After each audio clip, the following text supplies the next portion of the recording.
Problem number 2 है that proves that the average energy is equals to minus of d over d beta, differential है beta के साथ with natural log of z। तो z क्या है यहाँ पे, दैट इज पार्टीशन फंक्शन।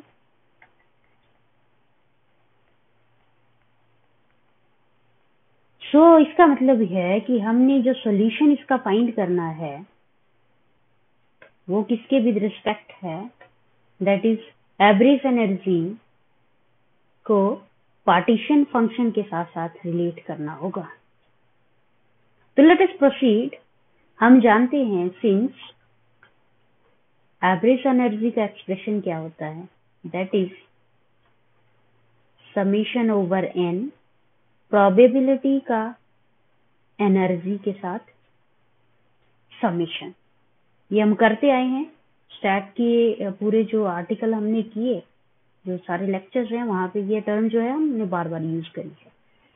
तो यहाँ से हम देख सकते हैं कि एवरेज एनर्जी का फॉर्मूला जो ये कन्वर्ट हुआ है, ये पार्टीशन फंक्शन में हुआ है, तो हमें जो है अपना एवरेज एनर्जी पार्टीशन फंक्शन की फॉर्म में ले जाना होगा। तो कैसे ले जाएंगे, हम जानते हैं that z is equals to exponential minus en over t। ये एक्सप्रेशन भी हमने यूज किया है, जो हमने लेक्चर्स किए हैं वहां पे यूज हुआ है। ओके, सो यहाँ पे मैं बीटा को यूज कर लूंगी 1 ओवर t, ताकि हमें जो डिवाइड में यहाँ है वो सारा हमारा जो प्रॉब्लम है वो इजीली सॉल्व रहे। तो यहाँ पे z जो है आपका दैट इज पार्टीशन फंक्शन, और ये फंक्शन होता है आपका टेम्परेचर, वॉल्यूम और नंबर ऑफ पार्टिकल्स का डिपेंडेंट। ओके, ये वाला जो नंबर है।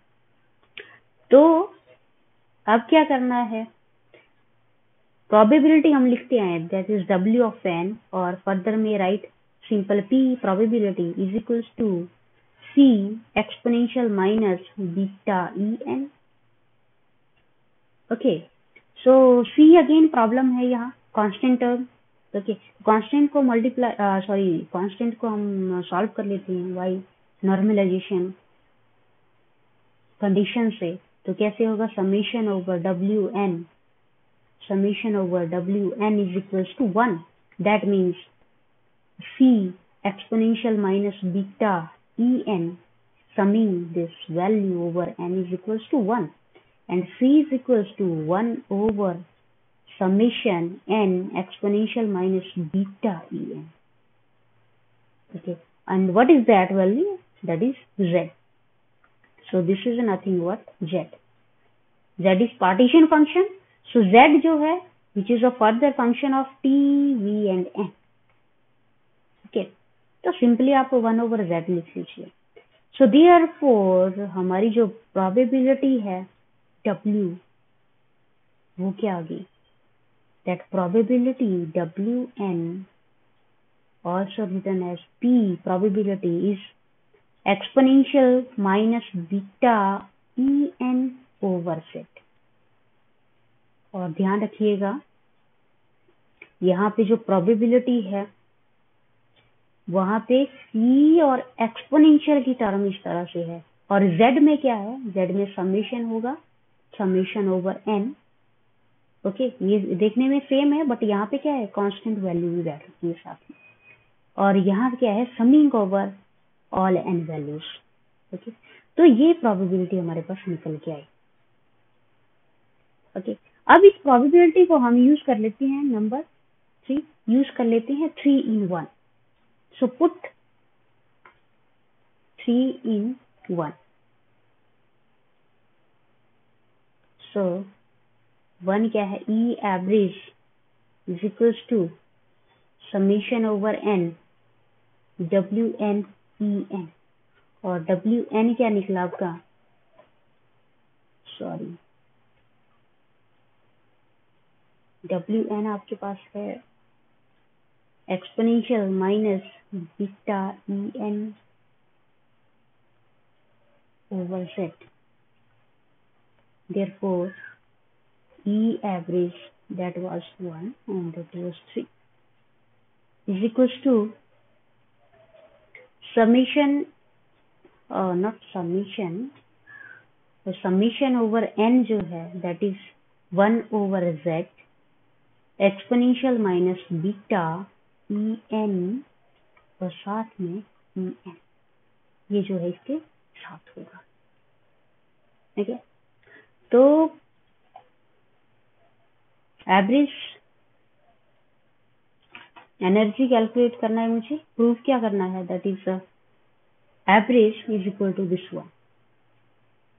Okay, so E average is equal to this one. अब यहां से अगर हम चेक करें तो ये क्या निकल के आएगा, that is average energy is equals to minus direct, ये जो है आपका रिजल्ट निकल के आ रहा है natural log of z। Okay, अब ये मैंने कैसे लिख दिया, क्योंकि देखिए इसको एक्सटेंड करिए आप, नेचुरल लॉग ऑफ z को, नेगेटिव को, तो क्या है d over D beta natural log z, तो डिफरेंशियल क्या होता है लॉग ऑफ z का, 1/z, नेगेटिव साइन बाहर है, और d over D beta z, और z क्या है, that is this value summation over n exponential minus E N beta E N, है ना। तो -1/z d over D beta z क्या है, क्योंकि डिफरेंशिएट करना है इसको विद रिस्पेक्ट बीटा, और हमें बीटा चाहिए, बीटा यहाँ से आ रहा है, so summation over n exponential minus beta E N, fine.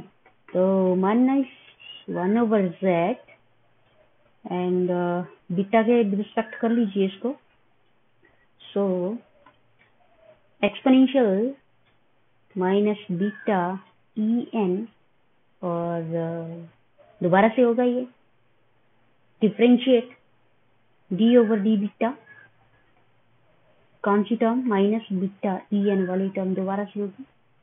तो डायरेक्ट मैं इसको लिखूं अब, तो क्या आएगा मेरे पास, ये minus beta E N into beta negative sign के साथ into E N.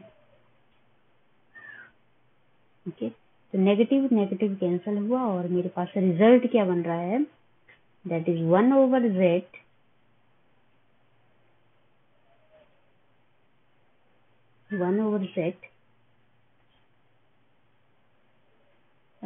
Exponential minus beta E N into E N. Okay, तो यही रिजल्ट था राइट हैंड साइड में एग्जैक्टली, और इसको हमने लिखा ये, ठीक है sir.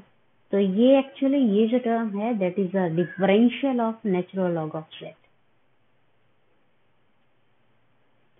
So this is the proof of this average value, कि एवरेज वैल्यू का पार्टीशन फंक्शन के साथ जो रिलेशन है वो किस तरह से होता है, और ये रिलेशन हम यूज करते हैं एवरेज एनर्जी फाइंड करने के लिए, to find average energy of the system. तो यहाँ पे इसका जो एग्जाम्पल है या इसका एप्लीकेशन जो है इस फॉर्मूले का, उस एप्लीकेशन को हम देखेंगे हार्मोनिक ऑसिलेटर के केस में।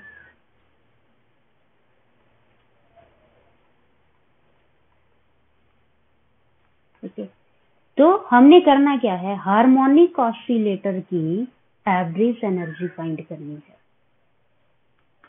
ठीक है, और इसको हम नेक्स्ट वीडियो में करेंगे।